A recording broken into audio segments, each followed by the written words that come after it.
हमारा कपड़ों का धंधा है और हम लोग करीबन मेरे को 25 साल हो गए यहाँ पर लगाते हुए। लो गार्डन में? हाँ, लो गार्डन में बरोबर 23-24 समझ लो 25 साल ही हो गए।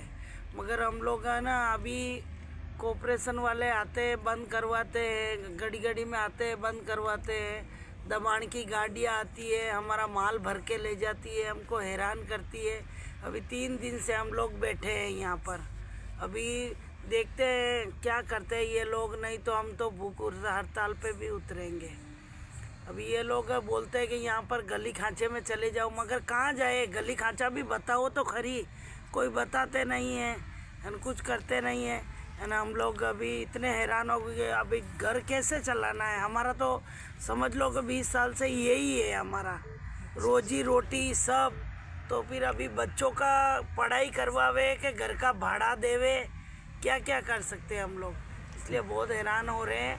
3 दिन से धरने पे बैठे हम लोग है ना। अभी हो सके तो हम 3 दिन 30 दिन कितना भी दिन लगे, हम लोग भूख हड़ताल पे मर जाएंगे मिट जाएंगे, मगर यहाँ से जाएंगे कहीं नहीं। तो यहाँ से जगह देनी पड़ेगी। ये देख लो मच्छर काट रहे हैं, रोड के ऊपर सोए, कम से कम 100 लोग तो अभी सोए। दोपहर में 200 लोग रोज बैठते हैं धरने पे, खाना नहीं पीना नहीं, हैरान हो रहे हैं। ये एक साइड से हमको लाइसेंस बना के देती है और एक साइड से बोलती है कि बंद कर दो। अभी एकदम कैसे बंद कर सकते हैं हम लोग? કોર્પોરેશન સરકારના મુનગળત નિયમોના કારણે 20-25 વર્ષથી ધંધો રોજગાર કરતા 200 કરતાં પણ વધારે સ્ટ્રીટ વેન્ડરો અત્યારે આ ઠંડીની ઋતુમાં રોડ ઉપર સૂવા માટે મજબૂર બન્યા છે. આજે લેખિતમાં આપ્યું છે પણ કોઈ પણ જવાબ નથી આવ્યો. પણ અમે પણ આ આઝાદ દેશના નાગરિકો છીએ અને સરકાર હોય કે એનું તંત્ર હોય એને કહેવા માગીએ છીએ કે તમે ગમે તેવી તાનાશાહી કરો, પણ અમે તમામ લોકો પોતાના હક અને અધિકાર જાણીએ છીએ અને એને મેળવવા પણ અમે જે અલગ જગ્યાએ શોપિંગ વેસ્ટના નામે જે દેખાવો ખોટા ચાલુ કર્યા છે, ખોટા ડોમ ઊભા કરીને પૈસા પડાવવાના, પણ જે લોકો વર્ષોથી શોપિંગમાં પોતાનું યોગદાન આપીને અમદાવાદમાં નાના બજાર જે લોકોએ બનાવ્યા છે એ બજાર ઉજાડીને મોલ કલ્ચર લાવવું, મોટા શોરૂમનું કલ્ચર લાવવું, એવું વર્તમાન સરકાર અને એના તંત્ર કરી રહ્યું છે.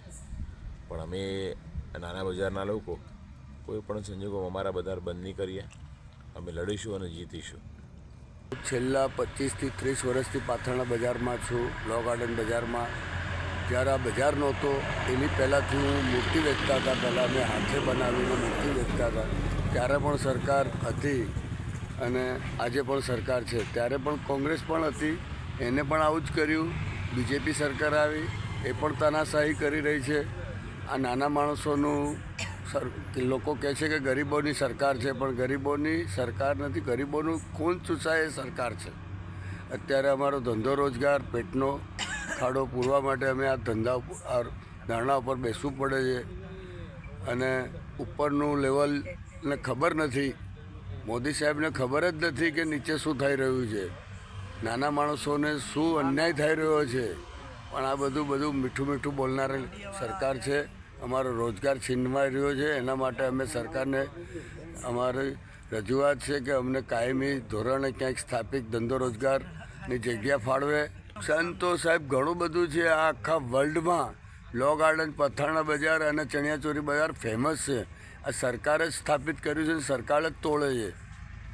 સરકાર જ લોન આપે છે, સરકાર વેન્ડર કાર આપે છે, લોન આપે છે, અને પેલું સ્વનિધિ કાર્ડ સ્વનિધિ પણ આપે છે PM સાહેબનું. અને એ સરકાર અમારો એમાં ગરીબ કલ્યાણ લોકમેળા પણ યોજે છે, લારીઓ આપે છે. અમદાવાદ મ્યુનિસિપલ કોર્પોરેશનની તાનાશાહી સામે શું કહેશો?